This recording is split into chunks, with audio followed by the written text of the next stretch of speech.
ॐ अज्ञानतिमिरान्धस्य ज्ञानञ्जनशलाकया चक्षुरुन्मिलितं येन तस्मै श्रीगुरुवे नमः। भगवते वासुदेवाय ॐ नमो भगवते वासुदेवाय ॐ नमो भगवते वासुदेवाय। श्रीमद् भागवतम पहला कैंटो 16वां अध्याय। और तो ये ऐसी ही बोझ से पृथ्वी दब रही थी। और श्लोक संख्या 31 में वो कहती है, आत्मानं चानुशोचामि भवन्तं चामुरोत्तमं देवान् पितॄन् ऋषीन् साधून् सर्वान् वर्णान् तथा आश्रमान्। हे देवताओं में श्रेष्ठ, मैं अपने विषय में तथा आपके विषय में और उसी के साथ ही साथ सभी देवताओं, ऋषियों, पितृलोक के निवासियों, भगवत भक्तों तथा वर्णाश्रम धर्म के पालक सभी मनुष्यों के विषय में सोच रही हूँ। तो पृथ्वी जो है एक एक उदार एक साधु जो होता है वो क्या करता है, पर दुखे दुखी। जो ईर्ष्यालु व्यक्ति होता है वो पर दुखे सुखी होता है। वो देखता है कि सामने वाले को दुख हुआ, बहुत बढ़िया, मैं तो बच गया। हाँ, सामने वाले की माना कुछ प्रॉब्लम आ गई, उसकी छत गिरने लगी, क्रैक्स आने लगे, घर में आएगा बताएगा, देखा मैंने फिक्सिट लगाया था, उसे सीलन रोक ली थी, आज सामने वाले का घर टूट रहा है, मेरा घर सुरक्षित है। तो उसको इस बात की खुशी है कि मैंने कुछ इंटेलिजेंटली काम कर लिया, जो नुकसान उसका हो रहा है वो नुकसान मेरा नहीं हो रहा है। तो इज़ वेरी हैप्पी। लेकिन ये संतों का जीवन शैली नहीं है, वो दूसरों के दुख से दुखी हैं। इसलिए भगवान को प्राप्त करने के बाद भी, पूरी तरह संतुष्ट होने के बाद भी, वो दूसरों की संतुष्टि के लिए हमेशा प्रचार कार्य करने लगे रहते हैं। जैसे आप लोग करते हैं, आप लोग खिचड़ी डिस्ट्रीब्यूशन करते हैं, पुस्तक वितरण करते हैं, गुरुकुल में पढ़ाते हैं, लोगों को कॉल करते हैं, आइए कक्षा में आइए, लोगों को गाइड करते हैं। तो इस प्रकार से सब कुछ प्राप्त होने के बाद भी आज हमारे इतने सारे काम चल रहे हैं। आज मैं किसी से डिस्कस कर रहा था कि हम डेली ऐसी मीटिंग करते हैं जैसे कि ऑफिसों में मीटिंग होती है, और पूरी डेडलाइंस दी जाती है, कई बार डांट भी पड़ती है, जस्ट लाइक ऑफिस। तो कोई व्यक्ति सोचेगा, अरे इतना प्रेशर तो मैं ऑफिस में ही झेल लेता, लेकिन वो फिर भी करते हैं। क्यों? क्योंकि वो दूसरों के लिए जीना चाहते हैं, उन्हें इसी में रस आता है। हाँ, क्योंकि भगवान की संपत्ति का इस्तेमाल बड़ी कुशलता से होना चाहिए। समय का भी उपयोग बड़ी कुशलता से होना चाहिए। समय, कृष्ण कहते हैं कालो अस्मि, मैं काल हूँ, इसलिए हमारा टाइम बड़ी तरीके से यूज़ होना चाहिए। इसलिए ये मीटिंग्स होती हैं, ये सब कुछ प्रोफेशनली हम करने का प्रयास करते हैं। लेकिन हम मैं ये बता रहा था कि लोग वॉलेंटरली उन सेवाओं में लगते हैं, आंसर देते हैं। Nobody wants to be answerable in this world. हाँ, क्योंकि ऑफिस में भी तो बॉस पूछता है क्यों नहीं हुआ बताओ। यहाँ भी पूछा जाता है, लेकिन लोग बड़ी अपने ही इच्छा से आंसर देने को तैयार हैं। हाँ, क्यों? इसी को कहते हैं संत, जो दूसरों के दुख से दुखी हैं और कुछ करना चाहते हैं, वास्तव में हम भगवान की सेवा करना चाहते हैं। पृथ्वी आगे बोलती है, ब्रह्म आदया बहुतिथम यत अपांग मोक्ष कामा तप समचरम भगवत प्रपन्ना सा श्री स्ववासम अरविंद वनम विहाय यत पाद सौभगम अलम भजते अनुरक्ता तस्य अहम अब्ज कुशकुलीश अंकुश केतु केते श्रीमत पदई भगवतः समलंकृत अंगी त्रीन अति अरोचे उपलभ्य तथा विभूतिम लोकान स माम व्रज व्यसृजत उत्स्यम यतीम तत् अंते। काफी लंबा श्लोक बोला है, तो श्लोक संख्या 32 और 33 के अंदर थे। सौभाग्य की देवी लक्ष्मी जी, सौभाग्य की देवी लक्ष्मी जी, जिनकी कृपा कटाक्ष के लिए ब्रह्मा जैसे देवता तरसते हैं। हम सभी लोग, हाँ, संसार के आम आदमी क्या चाहता है, लक्ष्मी जी की कृपा हो जाए जरा सी। हाँ, लक्ष्मी मेरे घर में आ जाए। छोटे छोटे चरण बनाते हैं ना कई बार देवी के, दिवाली के समय ऐसे ऐसे चल के मेरे घर के अंदर आ रही है और मेरी तिजोरी में जाके चुपचाप बैठ रही है। आओ खोलो तिजोरी को और मुझे यूज़ करो, वाह वंडरफुल। तो इस तरह से हम लोग ऐसा प्रयास करते हैं। तो कह रहे हैं कि सारे देवता, संसार के सारे लोग इस लक्ष्मी की कृपा की तरसते हैं, और जिनके लिए वे दिन में अनेक बार भगवान के शरणागत होते हैं, लक्ष्मी के लिए वे कमल वन में अपने निवास स्थान को त्याग कर भगवान के चरण कमलों की सेवा में लगी हुई है। सारा दुनिया पूछ रहा है कहाँ है, कहाँ है, कहाँ है लक्ष्मी, कहाँ है लक्ष्मी जी? जो है कमल से गायब है। आप देखते हैं ना, कमल पे लक्ष्मी खड़ी हैं, ऐसे यहाँ से भी नोट गिर रहे हैं, ऐसे यहाँ से भी गिर रहे हैं, नीचे थाली भर गई है, बस वो थाली मेरे घर में आने वाली है, लेकिन लक्ष्मी जी अचानक से कमल से गायब हो जाती हैं। अब सारा दुनिया ढूंढ रहा है कहाँ है लक्ष्मी, कहाँ है लक्ष्मी, ला है और लक्ष्मी जी क्या फालतू का काम कर रही है, पैर दबा रही है। जिसकी पूरी दुनिया वेट कर रही है वो जाके पैर, आप सोचिए एक कंपनी का मालिक है, अचानक से उसको चेक साइन करने हैं, कुछ ट्रांजैक्शन अप्रूव करनी है, कुछ बोर्ड मीटिंग्स करनी है, सवेरे सब लोग कहाँ है सर, कहाँ है बॉस, कहाँ है बॉस, कहाँ है बॉस, कहाँ है बॉस, कहाँ है बॉस का पता लगाए और पता लगा किसी आश्रम में जाके किसी बूढ़े से आदमी को पैर दबा रहे हैं, पता लगा ये उनके गुरुजी हैं।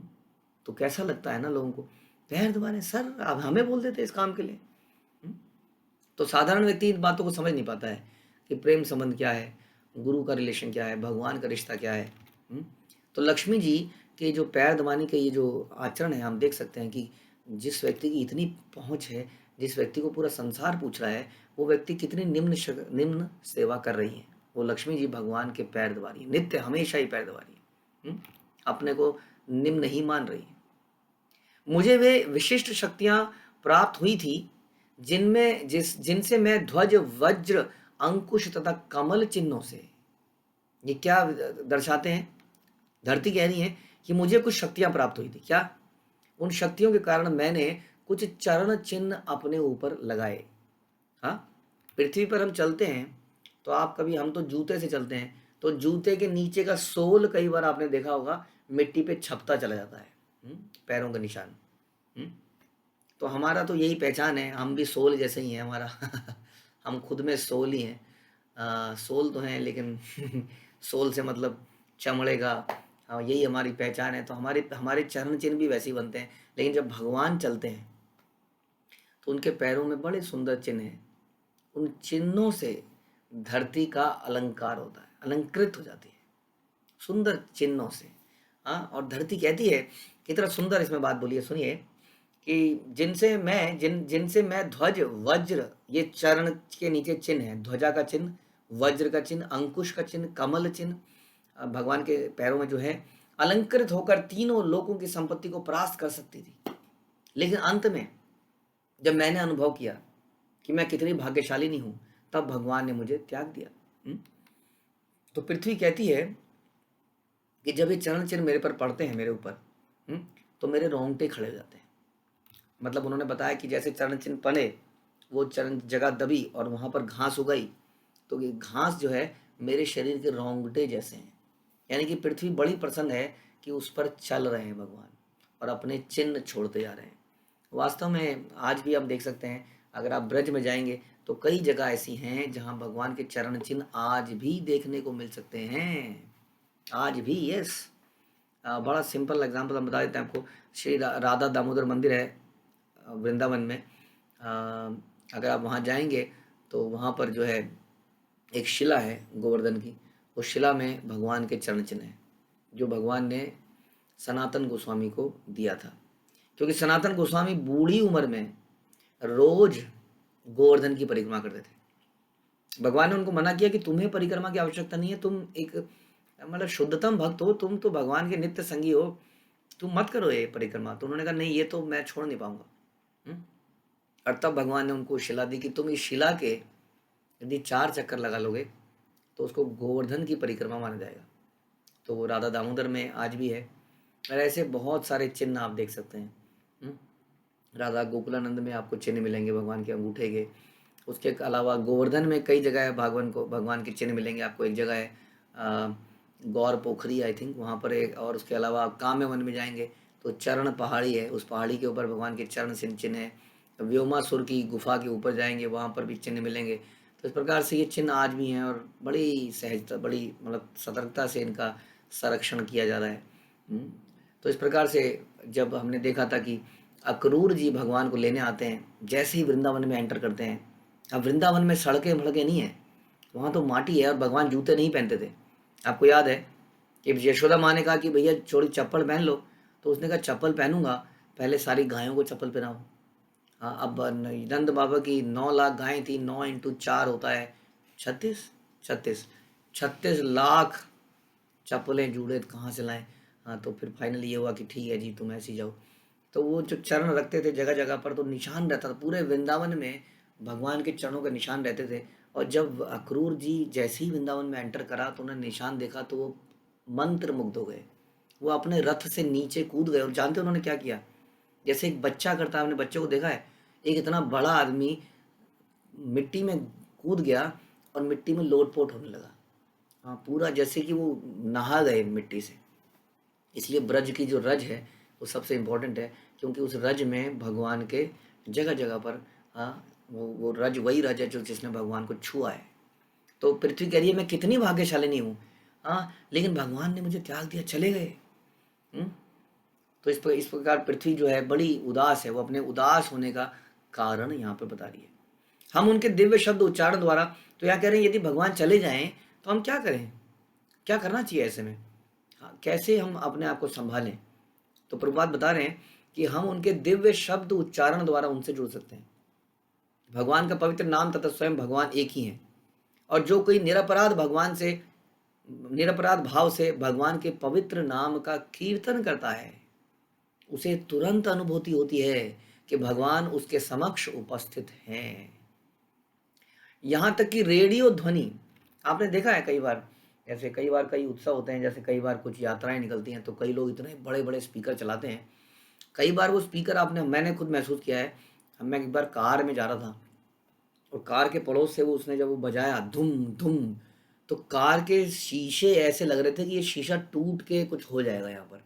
आपने भी महसूस किया होगा। हाँ, हिलने लगता है सब कुछ।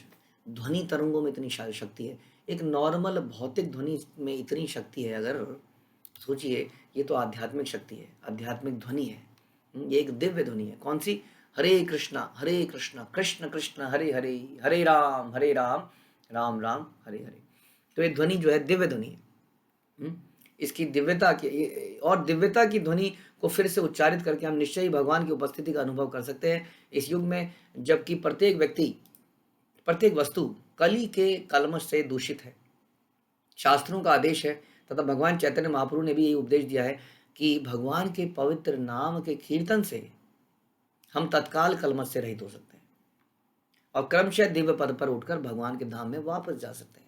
और भगवान नाम का निरपराध, अपराधों से रहित रूप से कीर्तन करने वाला भक्त साक्षात भगवान के समान शुभ हो जाता है। यानी कि जो व्यक्ति भगवान के नामों का कीर्तन श्रवण करता है और निरपराध भाव से करता है, किसी के प्रति द्वेष भाव नहीं रखता है इत्यादि, तो वो भगवान जैसा शुभ हो जाता है। और संसार भर में भगवत भक्तों के विचरण करने से संसार के सारे कष्ट दूर हो जाते हैं। केवल भगवान के पवित्र नाम के कीर्तन के प्रचार प्रसार के द्वारा ही हम कलयुग के दुष्प्रभावों से बच सकते हैं। तो आइए, यदि हम चाहते हैं कि सच में समाज का कुछ भला करें, तो हरिनाम का प्रचार करें और इसके प्रचार में जितनी भी सुविधाएं हैं उनको उपलब्ध कराएं। जगह जगह पर हरिनाम निकलें ताकि संसार के हर जीव का कल्याण हो सके। ऐसा श्रीमद् भागवतम कहती है। ग्रंथराज श्रीमद् भागवतम की जय। श्रील प्रभुपाद की जय।